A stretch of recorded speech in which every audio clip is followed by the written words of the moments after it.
نیند نہ آنے کی مختلف وجوہات ہوتی ہیں۔ بعض اوقات ذہنی مریض یعنی ذہنی دباؤ کی وجہ سے نیند نہیں آتی ہے۔ اسی طریقے سے کوئی شخص کمزور ہوتا ہے تو کمزوری کی وجہ سے بھی نیند نہیں آتی،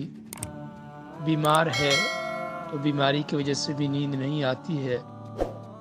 بعض جادو کی اقسام ہیں، اعصاب کا جادو ہونا اس میں سے ایک قسم ہے، اس کے اندر بھی نیند نہیں آتی مریض کو۔ اور جنات کے مریض کو بھی نیند نہیں آتی، یا تو اس پر جنات ہوتے ہیں یا گھر میں جنات ہوتے ہیں یا جنات کا اثر ہوتا ہے تو اس کی وجہ سے بھی نیند نہیں آتی ہے۔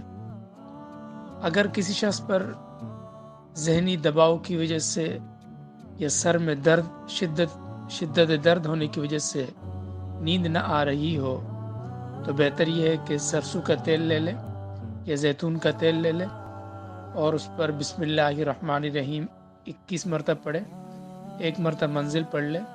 سورہ فاتحہ 7 مرتبہ پڑھ لے اور آیت شفا 7 مرتبہ پڑھ کر تیل پہ دم کرے۔ دم شدہ تیل مستقل سر پر لگایا جائے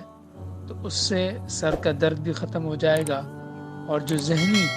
پریشانی ہے یا ذہنی دباؤ ہے تو وہ بھی آپ کی ختم ہو جائے گی۔ اگر جادو اور جنات کی وجہ سے نیند نہیں آ رہی ہے تو مریض کو چاہیے کہ یا تو بسم اللہ الرحمن الرحیم 1000 مرتبہ، سورہ فلق اور سورہ ناس 21 مرتبہ اور صبح شام 3 یا 1 مرتبہ منزل پڑھ کر پانی پہ دم کرے، دم شدہ پانی پیتا رہے، انشاءاللہ بہتر ہوگا اور نیند آنا شروع ہو جائے گی۔ اگر درود شریف کا بھی رات کو سونے سے پہلے اہتمام کیا جائے 100 مرتبہ یا اس سے جتنا بھی زیادہ ہو سکتا ہے پڑھ لیا جائے تو درود کی برکت سے بھی انشاءاللہ نیند آ جائے گی۔ اگر کوئی شخص ایسا مریض ہے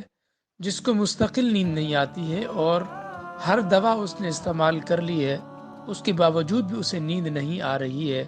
تو پھر بہتر یہ ہے کہ قرآن مجید کی 7 منزلیں ہیں، روزانہ 1 منزل پڑھ لی جائے 7 دن تک، تو انشاءاللہ